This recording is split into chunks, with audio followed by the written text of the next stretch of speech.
छोटा सा गांव था, जहां चिलचिलाती धूप और गर्म लू के थपेड़े दिन ब दिन तेज होती जा रही थी। सभी लोग अपने मेहनत से खेती करके अपना गुजारा करते थे, मगर इस साल की शुरुआती की गर्मी इतनी तेज थी कि मानो जान ही ले लेगी। दूर दूर तक पानी का नामो निशान नहीं था। लोग जरूरी काम होने पर ही घर से बाहर निकल रहे थे। गांव के बीचों बीच एक पुरानी चाय की दुकान थी। यहाँ पर बूढ़े बुजुर्ग और कुछ कामगार सुबह शाम इकट्ठा हो जाते थे। लेकिन आजकल गर्मी इतनी भीषण थी कि दुकान के आगे वाली बेंच भी खाली पड़ी थी। चाय की दुकान के मालिक राम स्वरूप, जिनको सब काका कहते थे, उनका चेहरा पसीने से लथपथ था। काका को गर्मी का बहुत अनुभव था, लेकिन इतनी भयंकर लू उन्होंने बहुत कम ही देखा था। हे भगवान, आज तो सूर्य देव आग उगल रहे हैं। लगता है जैसे आसमान से अंगारे बरस रहे हैं। पानी पी पी कर जीवन का गुजर हो रहा है। अब की बार तो गर्मी इतनी पड़ रही है कि जैसे जान ही चली जाए। हाँ काका, आप सच कह रहे हो। पिछले कई बरस में मैंने इतनी गर्मी नहीं झेली। सब तरफ त्राही त्राही मची है। गांव के कुएं भी सूख गए हैं। जो थोड़ा बहुत पानी है वो गंदा हो चुका है। जो भी पानी बचा है वह भी पीने लायक नहीं है। उसी वक्त वहां से एक नंदू नाम का आदमी वहां से गुजरता है। उसके चेहरे पर परेशानी की लकीरें थीं, पर आंखों में उम्मीद की चमक। वो काका से हाथ जोड़कर अभिवादन करता है। प्रणाम काका, क्या एक गिलास ठंडा पानी मिल जाएगा क्या? बहुत जोर की प्यास लगी है। प्यास के मारे जान जा रही है। काका तुरंत पास पड़े घड़े में हाथ डालते हैं और आधा गिलास पानी निकालते हैं और नंदू को दे देते हैं। नंदू जल्दी जल्दी पानी पीता है, मानो हलक सूख गया हो। धन्यवाद काका, गर्मी ने जान निकाल रखी है। इतनी गर्मी में भी काम करना पड़ रहा है। पेट के लिए कुछ तो कमाना ही पड़ेगा। बिल्कुल बेटा, पेट तो हर हाल में पालना ही है। पर सुन रहा हूँ कि तुम्हारे मोहल्ले में भी पानी का बड़ा संकट हो गया है। जी काका, 2 दिन से नल में पानी नहीं आ रहा है। पानी का स्रोत नीचे चला गया है। सभी लोग परेशान हैं और मैं जो भी पानी बचा कर रखा था वो भी लगभग खत्म हो चुका है। दिन में मजदूरी करके आता हूँ तो घर में पानी की दिक्कत देखकर दिल टूट जाता है और बिजली भी दिन भर गुल रहती है। पंखा भी नहीं चलता। हाँ बेटा, बहुत बुरा हाल है, लेकिन बेटे तुम चिंता मत करो। सरकार कोई ना कोई योजना निकालेगी। जैसे सूखा राहत, पानी का टैंकर और राशन का इंतजाम करने का वादा कर रही है। और सुनने में आया है कि गांव का एकमात्र सरकारी ट्यूबवेल भी सूखने की कगार पर है। हाँ, सुना तो मैंने भी है। पर सरकार हर बार वादा तो बहुत कुछ करती है, मगर हम गरीबों तक कुछ नहीं पहुंचता। सिर्फ सभी बड़े बड़े वादे करते हैं। इतनी गर्मी है, पता नहीं आगे क्या होगा। नहीं नहीं बेटा, ऐसी बात नहीं है। अब की बार मोदी की सरकार है, वह सारा वादा पूरी करेगी। हमें कुछ ना कुछ राहत मिलेगी। चाचा जी, अगर हम सरकार के भरोसे रहेंगे तो पानी और भोजन के लिए मर जाएंगे। हमें अपने ऊपर भरोसा रखना होगा। हमें अपना कर्तव्य को पूरा करना होगा। अगर हम मेहनत नहीं करेंगे और सरकार के भरोसे रह जाएंगे तो यह अच्छी बात नहीं है। हाँ बेटा, तुम सही कह रहे हो। इसीलिए बोला जाता है कि पानी का इस्तेमाल सोच समझ कर करो। फालतू का पानी मत बर्बाद करो। खैर, मैं तो यही कहूँगा कि हौसला रखो। ये बुरा समय है, यह भी बीत जाए। ठीक है काका, अब मैं चलता हूँ। घर पर रोटी और पानी का भी इंतजाम करना होगा। नंदू वहां से चला जाता है। गर्मी इतनी थी कि हवाओं का झोंका उसके चेहरे को झुलसा देता है। वह तेज कदमों से अपने घर की ओर बढ़ता है। नंदू का छोटा सा घर में नंदू की पत्नी रेखा उसकी इंतजार कर रही थी। उसका एक बीमार बेटा राजू खाट पर सोया हुआ था। नंदू घर के अंदर आता है तो वह पसीने से भीगा हुआ था। आ गए जी, क्या हुआ? बहुत देर लगा दी आने में। सब ठीक तो है ना? हाँ रेखा, बस चाय के लिए काका की दुकान पर रुक गया था। वहाँ भी गर्मी की ही चर्चा हो रही थी। सबसे पहले तुम मुझे एक गिलास पानी दो, प्यास के मारे जान जा रही है। पानी कहाँ से दूँ जी? नल सूखा पड़ा है। पास वाले कुएं में भी पानी नहीं है। सुबह की बची हुई एक बोतल पानी थी, वह भी राजू को पिला दी। हमारे पास अब थोड़ा भी पानी नहीं बचा। और तो और राजू को भी जोर का बुखार हो गया था। मैं डॉक्टर को बुलाकर दवा ली हूँ, तब उसका बुखार कम हुआ है। नंदू सिर पकड़ लेता है। हालात की बेबसी उसके चेहरे पर साफ झलक रही थी, लेकिन वह कुछ कर भी नहीं पा रहा था। इतनी गर्मी, ऊपर से गरीबी उसे तोड़ दी थी। वह दुखी मन से रेखा से बोलता है, ठीक है रेखा, मैं देखता हूँ, कहीं से पानी की व्यवस्था करता हूँ। आज मजदूरी में कम पैसा मिला है और तो और काम भी कम है। लोग भी धूप की वजह से काम नहीं करवा रहे हैं।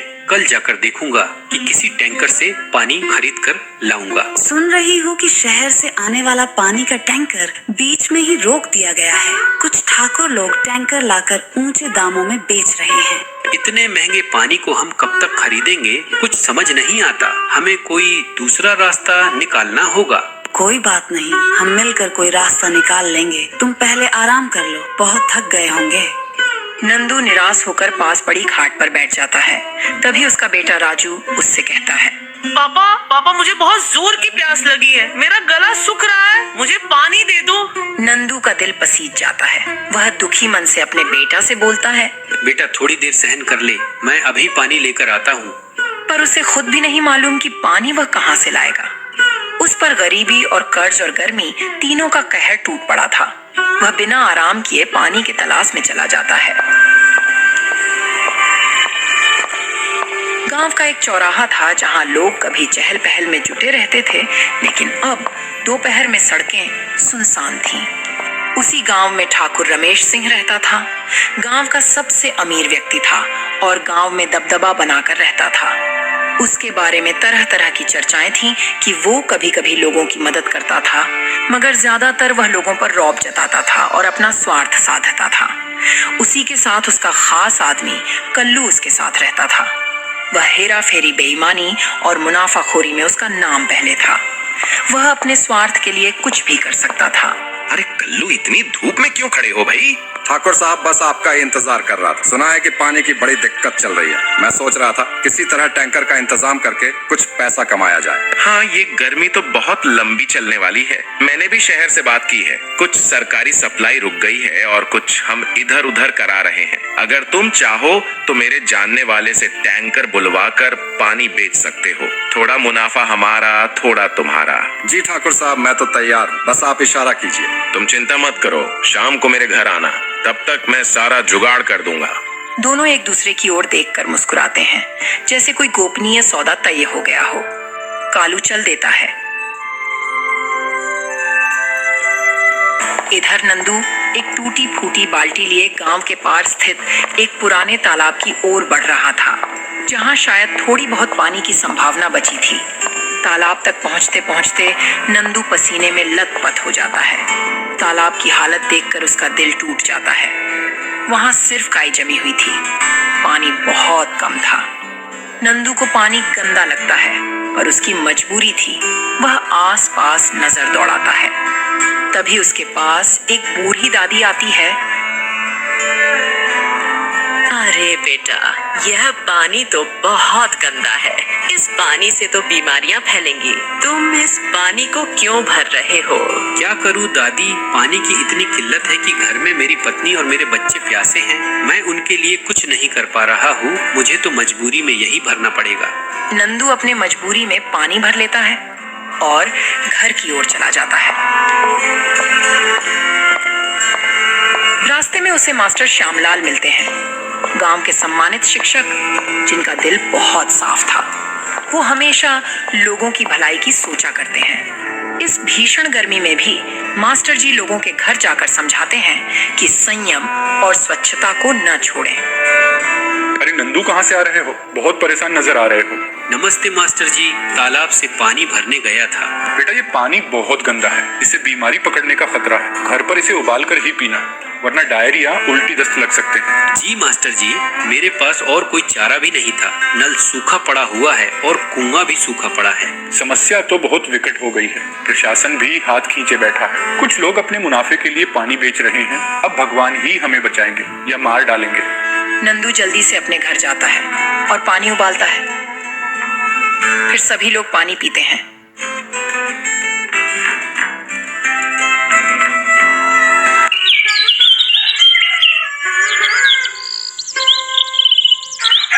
फिर अगली सुबह नंदू के घर में खाने के लिए कुछ भी नहीं बचा था। उसका बेटा भूखा था।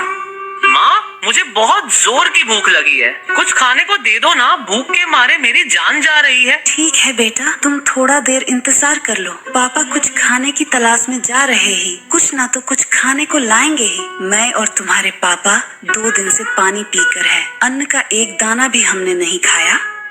नंदू ने तय किया कि चाहे जो हो वह ठाकुर रमेश सिंह जी से मदद मांगने जाएगा। गर्मी और भूख की चिंता ने उसे मजबूर कर दिया। उसने रेखा और राजू को घर पर रहने के लिए कहा और खुद ठाकुर रमेश सिंह जी के घर की ओर निकल पड़ा। कुछ ही देर में नंदू ठाकुर रमेश सिंह जी के घर पहुंचा और हाथ जोड़कर विनम्रता से बोला, ठाकुर साहब, हमारे हालात बहुत बुरे हैं। घर में राशन पूरी तरह खत्म हो चुका है। भीषण गर्मी और लूह के कारण कामकाज भी बंद हो गया है। अगर आप थोड़ी मदद कर दें तो आपका ये एहसान मैं जिंदगी भर नहीं भूलूंगा। नंदू, ये मेरी जिम्मेदारी थोड़ी है। हर कोई मदद के लिए मेरे पास ही आ जाता है। तुम लोगों को तो जैसे आदत सी हो गई है दूसरों पर निर्भर रहने की। तुमने पहले ही मुझसे 5,000 रुपए कर्ज लिए हो और उसे अभी तक नहीं चुका पाए और फिर से आ गए। वह 5,000 मुझे जल्दी लौटा दो, नहीं तो अच्छा नहीं होगा। ठीक है ठाकुर साहब, मैं मेहनत से कमाने वाला आदमी हूँ, भीख नहीं मांगता, लेकिन इस बार हालात ने मजबूर कर दिया है। भीषण गर्मी और लूह ने खेतों की फसल जला दी है। परिवार भूखा है, कृपया थोड़ी मदद कर दीजिए। मैं आपका पूरा कर्जा चुका दूंगा। चुप रहो नंदू, अगर गरीब हो तो अपनी गरीबी को स्वीकार कर उसके साथ जीना सीखो। यहाँ आकर रोने धोने से कुछ हासिल नहीं होगा। मेरे पास फालतू समय नहीं है, इसलिए यहाँ से चले जाओ। नंदू की यह बात सुनकर ठाकुर साहब को बहुत तेज गुस्सा आया। उसने गुस्से में अपने आदमियों को आवाज लगाते हुए कहा, अरे हरिया, इसे यहाँ से बाहर कर दो और आगे से मेरे घर में इसे कदम भी न रखने देना। फिर ठाकुर ने नंदू को धक्के मारकर बाहर कर दिया। अब नंदू भारी मन से घर की ओर चल पड़ा। जैसे ही वे घर आया, उसने देखा कि रेणु बिस्तर पर लेटी हुई थी और राजू भी उनके पास खड़ा था। पापा पापा, माँ की तबीयत बहुत खराब हो गई है। वह कुछ बोल नहीं रही है। हे भगवान, यह क्या हो गया? रेखा, कुछ बोलो ना, कुछ तो बोलो। ऐसे चुप मत रहो, तुम्हें कुछ नहीं होगा। अब मुझसे सहन नहीं हो रहा। यह भीषण गर्मी और भूख ने मेरी सारी ताकत छीन लिया है। मुझे माफ करना। मैं अब तुम्हारा और राजू का साथ देने में असमर्थ हूँ। नंदू की आंखों से आंसू बहने लगा। रोते हुए कहा, रेखा, ऐसा मत बोलो, तुम्हें कुछ नहीं होगा। तुम हमें छोड़कर नहीं जा सकती। मैं कुछ भी करूँगा तुम्हें ठीक करने के लिए। भगवान पर भरोसा रख।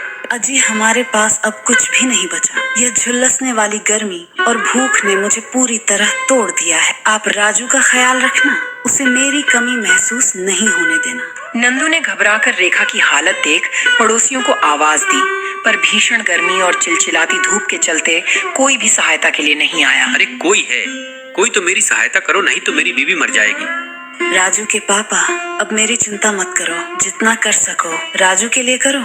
उसे कभी भूखा और अकेला मत सोने देना। इतना कहकर रेखा की सांसें थम गई। वो इस दुनिया को हमेशा हमेशा के लिए छोड़कर चली गई। रेखा, ऐसा मत करो। तुम मुझे छोड़कर नहीं जा सकती। हमारे पास तुम्हारे अलावा कुछ नहीं है। तुम्हारे बिना तो यह घर भी सूना होगा। तुमने हमेशा मेरा साथ दिया है। अब मैं तुम्हें अकेला नहीं छोड़ सकता। ये कहकर नंदू फूट फूट कर रोने लगा। उसकी आंखों से आंसू रुकने का नाम ही नहीं ले रहे थे। वो महसूस कर रहा था कि उसकी पूरी दुनिया खत्म हो गई है। माँ, तुम उठो ना, देखो मैं कितना रो रहा हूँ। प्लीज उठ जाओ माँ। हमें क्यों छोड़कर चली गई? क्या हमने कोई गलती की है? नहीं बेटा, हम बुरे नहीं हैं। ये सब नियति का फैसला है। शायद हमने कभी कोई गलती की होगी जो अब हमें इसका फल भुगतना पड़ रहा है। रेखा के जाने के बाद कई महीने गुजर गए। नंदू और राजू के जीवन में जैसे अंधेरा छा गया था। छोटे से घर में अब एक अजीब सा सन्नाटा था। पापा, माँ क्यों चली गई? हमें छोड़कर क्या हम उसे वापस नहीं ला सकते? बेटा, तुम्हारी माँ ने हमें नहीं छोड़ा। वह ऊपर से हमें देख रही है। अब हमें और मेहनत करनी होगी, क्योंकि तुम्हारी माँ चाहती थी कि हम कभी हार न माने। नंदू की आंखें ये कहते हुए फिर नम हो गईं, लेकिन भीतर ही भीतर वह खुद टूटता जा रहा था। इसी तरह कई दिन बीत गए। एक दिन सुबह नंदू अपनी घर के बाहर बैठा था। तभी गांव का ठाकुर रमेश सिंह अपने आदमियों के साथ वहां पहुंचा और बोला, नंदू, 7 महीने बीत चुके हैं। मेरा कर्ज अब तक नहीं चुका पाए हो। अगर जल्द ही पैसे नहीं दिए तो तुम्हारा घर और खेत दोनों नीलाम कर दूंगा। ठाकुर रमेश सिंह की बातें सुनकर नंदू का चेहरा चिंता से भर गया। उसके माथे पर लकीरें और गहरी हो गई। उसने सिर झुकाते हुए कहा, ठाकुर साहब, मैं पूरी मेहनत कर रहा हूँ, लेकिन अभी तक पैसे नहीं जुटा पाया हूँ। मुझे थोड़ा और समय दे। बनाने से कुछ नहीं होगा। तुम्हारे पास केवल 10 दिन है। अगर इस समय में कर्ज नहीं चुकाया तो नतीजे भुगतने के लिए तैयार रहना। फिर एक दिन अचानक नंदू का पुराना दोस्त सुभाष गांव वापस आया। नंदू और सुभाष बचपन के साथी थे, लेकिन कई साल पहले सुभाष रोजगार की तलाश में शहर चला गया था। अब वह काफी पैसे वाला हो चुका था। जब वह नंदू के घर पहुंचा तो उसने देखा कि नंदू गहरे चिंता में डूबा हुआ था। अरे नंदू, तू इतना परेशान क्यों है? क्या हुआ? कुछ परेशानी है क्या? फिर नंदू ने अपने दोस्त को सब कुछ बता दिया। ठाकुर रमेश सिंह के कर्ज और उसकी धमकी के बारे में सुनकर सुभाष का दिल पिघल गया। वह तुरंत बोला, अरे नंदू, तू इतना परेशानी में जी रहा है, ये तो मुझे मालूम ही नहीं था। ये ले पैसा और उस ठाकुर रमेश सिंह का कर्ज चुका दे। सुभाष की यह बात सुनकर नंदू की आंखों में आंसू आ गए। वह भावुक होकर बोला, अरे सुभाष भाई, यह तुम्हारा एहसान मैं कैसे चुका पाऊंगा? अरे नंदू भाई, एक दोस्त दूसरे दोस्त के काम नहीं आया तो दोस्ती किस काम की? अगले दिन नंदू ठाकुर रमेश सिंह के घर गया और सारा कर्ज चुका दिया। ठाकुर रमेश सिंह हैरान हो गया, लेकिन उसने पैसे लेकर नंदू को कर्ज से मुक्त कर दिया। नंदू वहां से चला गया। वह कुछ ही दूर गया था कि तभी उसे रास्ते में मास्टर साहब और उसका दोस्त सुभाष मिल गए। अरे नंदू, ठाकुर रमेश सिंह की यही फितरत है कि जब लोग मजबूर होते हैं तो वो उसका फायदा उठाता है। कल्लू के साथ मिलकर सरकारी पानी का टैंकर ब्लैक में बेच रहा है। हमें इस अन्याय के खिलाफ आवाज उठानी होगी। मास्टर जी, हम क्या कर सकते हैं? ये लोग ताकतवर हैं, इनके पास पैसा है, गुंडे हैं। हम गरीबों की कौन सुनेगा? हमें मिलकर कोशिश करनी चाहिए। भीड़ इकट्ठी होगी, जनता एकजुट होगी, तभी कुछ होगा। मैं सोच रहा हूँ गाँव वालों की एक सभा बुलाऊं, तुम भी जरूर आना। शाम को गांव का एक पेड़ के नीचे में मास्टर ने गांव वालों की सभा बुलाई। वहां गांव के लोग जमा हुए। सब गर्मी से त्रस्त थे। चेहरे पर पसीना, आंखों में थकान और दिमाग में पानी की कमी की चिंता। भाइयों बहनों, अब सबको मालूम है कि इस बार की गर्मी ने सबकी कमर तोड़ दी है। न कुएं में पानी, न नल में, न तालाब में। सरकार से जो पानी आता है वह पानी ठाकुर रमेश सिंह खरीद कर ब्लैक में महंगा पानी हम गरीबों को बेच रहा है। हाँ मास्टर जी, ठाकुर रमेश सिंह और कल्लू मिलकर टैंकर के जरिए महंगा पानी बेच रहे हैं। हम लोगों का इस प्रकार कैसे गुजारा होगा? तभी रामस्वरूप काका बोले, मैं अपनी दिन भर की पूरी मजदूरी देकर भी सिर्फ 2 बाल्टी पानी खरीद पाता हूँ। मेरे घर में 5 लोग हैं। ऐसा चलता रहा तो हम अपने परिवार का कैसे गुजारा कर पाएंगे? हाँ काका, आप सही कह रहे हैं। हमें मिलकर कोई समाधान निकालना होगा। पहला उपाय तो यही है कि हम सब पानी का दुरुपयोग बिल्कुल बंद कर दें। जो थोड़ा बहुत पानी मिले उसे साफ रखें। दूसरा, हम सब मिलकर प्रशासन के पास जाएंगे और अपनी मांग रखेंगे कि कम से कम टैंकर तो फ्री में या सस्ते दामों में उपलब्ध कराया जाए। मास्टर जी, ठाकुर रमेश सिंह की सरकारी दफ्तरों में अच्छी पकड़ है। वो चाहेगा तो सब कुछ रोक देगा, किसी की नहीं सुनी जाएगी। लोगों के चेहरों पर निराशा फैल जाती है। नंदू भी वहां खड़ा सब सुन रहा था। अंत में वह आगे आता है और बोलता है, हमारे पास और कोई विकल्प भी तो नहीं है। हमें कोशिश तो करना ही पड़ेगा। या तो हम यूं ही रोज टैंकर वालों को पैसे देते रहे, वो जितना चाहें उतना भाव बढ़ाते जाए और हम अपनी भूख प्यास से मरते रहें। भीड़ में सहमति की फुसफुसाहट होती है। मास्टर जी कुछ कागज निकालते हैं। देखो, मैं एक पत्र तैयार कर रहा हूँ। हम सबके हस्ताक्षर लेकर इसे कल कलेक्टर साहब को सौंपेंगे। अगर प्रशासन ने ध्यान नहीं दिया तो हम बड़े पैमाने पर प्रदर्शन करेंगे, लेकिन हम सबको एकजुट रहना होगा। लोग आगे आते हैं। नंदू भी आगे बढ़कर हस्ताक्षर करता है। मोहन, रघुवीर चाचा सभी पत्र पर अपने नाम लिखते हैं। एक उम्मीद की किरण जगती है कि शायद यह पहल रंग लाएगी। अगले दिन सभी कलेक्टर ऑफिस पहुंचे। तब कलेक्टर साहब बोले, हाँ तो बताइए, आप लोग की क्या समस्या है? मास्टर जी विस्तार से बताते हैं कि गांव घर में पानी नहीं है, बिजली की कटौती है, टैंकर भी महंगा बेचा जा रहा है। लोग बहुत परेशान हैं, बीमार पड़ रहे हैं। देखिए, इस साल बारिश हुई नहीं, भयंकर सूखा पड़ा है। हम भी कोशिश कर रहे हैं। सरकारी खजाना से आप लोगों के गांव तो रोज 2 टैंकर फ्री पानी जाता है। क्या वह पानी आप लोगों को नहीं मिलता है? साहब, हमें पानी नहीं मिलता, हमारे गांव का एक अमीर आदमी ठाकुर रमेश सिंह रहता है। वह सारा सरकारी पानी को खरीद कर गाँव वालों को ब्लैक में महंगे दामों में बेचता है। हम लोग उसके खिलाफ कई बार कंप्लेन की, फिर भी कोई सुनवाई नहीं हुआ। ठीक है, मैं देखता हूँ उसके खिलाफ कार्रवाई होगी और उसे जेल में डाला जाएगा। मैं पूरी कोशिश करूंगा। आप लोग जाकर आराम से पानी का इंतजार कीजिए, मैं नगर परिषद से बात कर लूंगा। सभी लोग अपने अपने घर चले आए। फिर अगली सुबह को जब कल्लू और ठाकुर रमेश सिंह ने ब्लैक में पानी बेच रहे थे, तभी कुछ पुलिस वाले और एसडीएम साहब गांव में आकर ब्लैक में पानी बेचते हुए ठाकुर रमेश सिंह और कल्लू को पकड़ लेते हैं और उन्हें जेल में डाल देते हैं। इधर गांव के लोग पानी पाकर बहुत खुश हुए। अब उनकी पानी की दिक्कत खत्म हो गई थी और सभी लोग खुशी खुशी अपना जीवन बिताने लगते हैं। शिवपुर नाम का एक छोटा सा गांव था। यहाँ के लोग सालों से अपने शांत माहौल, अच्छे और सीधे साधे सरल जीवन शैली के लिए जाने जाते थे। लेकिन बीते कुछ समय में इस क्षेत्र में मौसम का मिजाज तेजी से बदलने लगा था। गर्मी असहनीय होती जा रही थी और फसलें सूखने लगी थीं।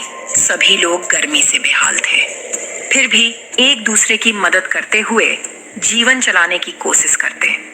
उसी गांव के कुछ दूरी पर पहाड़ी क्षेत्र में एक प्राचीन गुफा था, जहां एक वृद्ध साधु रहा करते थे।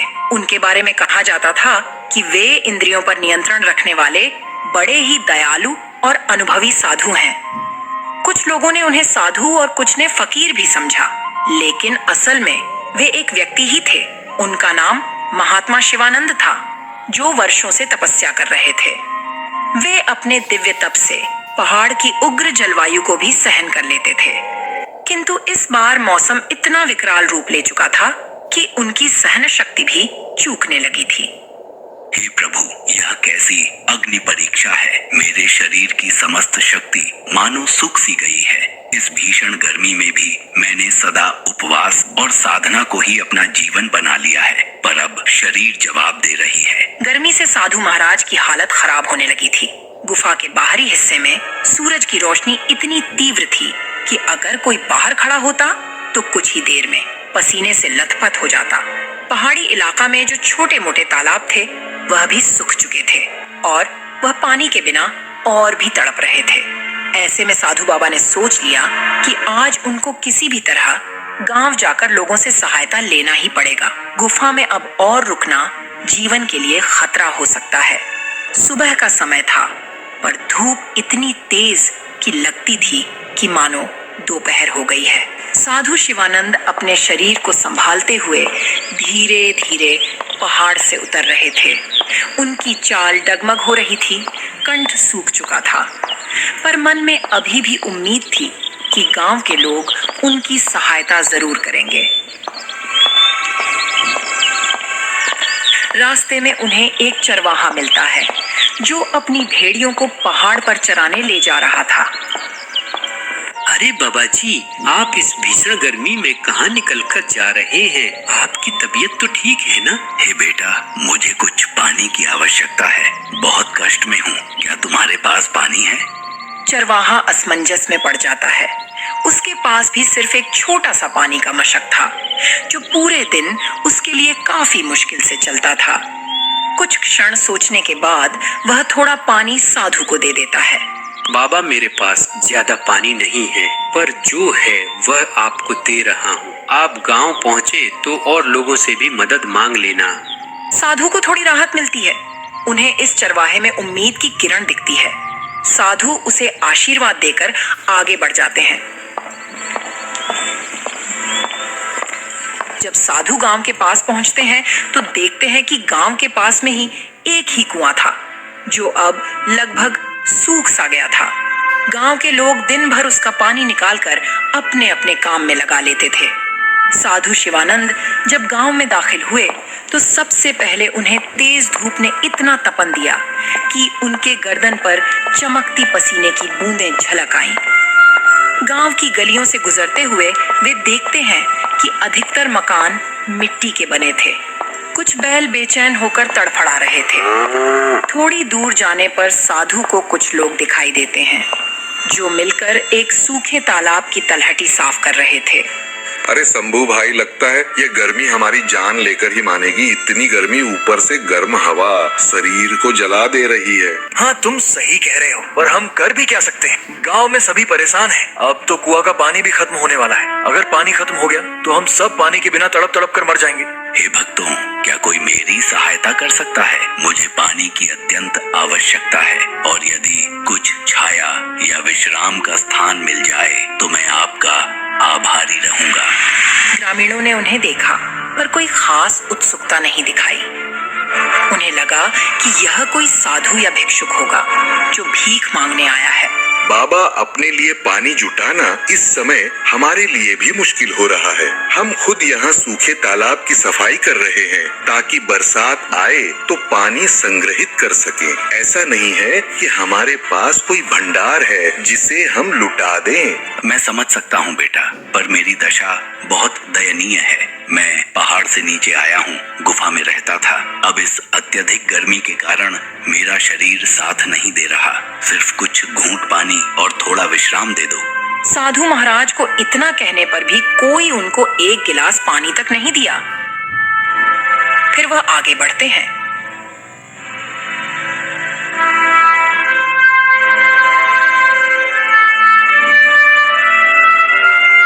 गर्मी से बेहाल मजबूर वह गांव के चौपाल पे जाते हैं जहां लोग इकट्ठे होकर बैठते थे।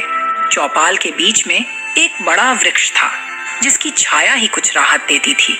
साधु उसी छाया की ओर बढ़े, लेकिन वहां पहले से ही कुछ लोग बैठे थे और गर्मी से बचने की कोशिश कर रहे थे। बच्चों, मुझे कुछ समय के लिए इस छाया में बैठने दीजिए और हो सके तो एक लोटा पानी दे दो। मुझे बहुत जोर की प्यास लगी है। चौपाल पर बैठे व्यक्ति बाबा का मजाक बनाते हुए बोलते हैं, बाबा, पानी की किल्लत सबको है। फिर भी अगर आपको बैठना है तो किसी कोने में बैठ जाएं, लेकिन हमसे ज्यादा उम्मीद न रखिए। फिर भी आप तो साधु हैं, आपको पानी की क्या जरूरत? आप तपस्या कीजिए। आपको तो भगवान पहले ही इतनी शक्ति दिए हुए है कि आपको पानी की क्या जरूरत? साधु जी शर्मिंदा और उनको पहचान लेगा या मदद करेगा। लेकिन गांव वालों के बीच एक अजीब तरह का अविश्वास लग रहा था। उन्हें लगा कि साधु धोखा देने आया है या कुछ मांगने आया है जिसे वे पूरा नहीं कर पाएंगे। कुछ देर बाद गांव का मुखिया वहां आता है। वह एक तगड़ा ऊंचे कद का व्यक्ति था, चेहरे पर रोबीला भाव और आंखों में कड़ापन। उसका नाम था भगवंत सिंह। साधु, मैंने सुना है कि आप गुफा में रहते हैं और अब गांव में आकर मदद मांग रहे हैं। यह गांव कोई आश्रम नहीं है कि यहाँ साधु संतों का निशुल्क पालन पोषण होगा। जिस प्रकार हम अपने परिश्रम से जीवन चलाते हैं, वैसे ही आपको भी कोई उपाय ढूंढना होगा। साधु जी ने असहायता से उसकी ओर देखे और कमजोर आवाज में बोले, बेटा, मैंने जीवन भर तपस्या की है, किसी से मांगा नहीं, पर आज तन की कमजोरी मुझे कमजोर कर रही है। क्या इस संसार में करुणा नाम की कोई चीज नहीं बची? कुछ लोगों में हलचल हुई, पर अधिकांश ने मुखिया के क्रूर स्वभाव को देखते हुए कुछ कहने की हिम्मत नहीं की। गांव में कई परिवार थे जो पहले काफी मेहमान नवाज माने जाते थे, पर आजकल पानी और भोजन की कमी ने सबको कठोर बना दिया था। बारिश न होने से फसलें सूख चुकी थीं, कुएं का पानी भी कम हो चुका था और नदियां कहीं दूर सूख चुकी थीं। जीने के लिए लोग दिन रात संघर्ष कर रहे थे।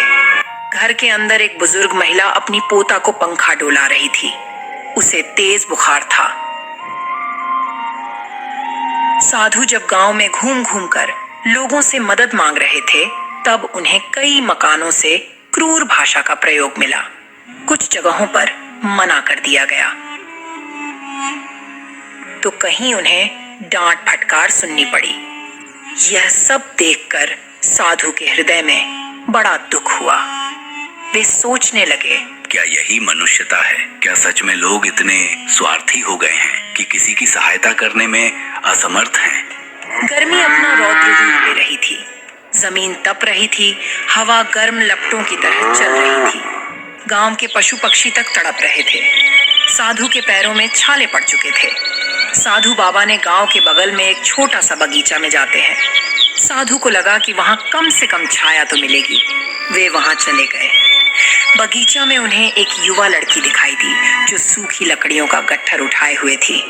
वह भीषण गर्मी में भी काम करने की कोशिश कर रही थी।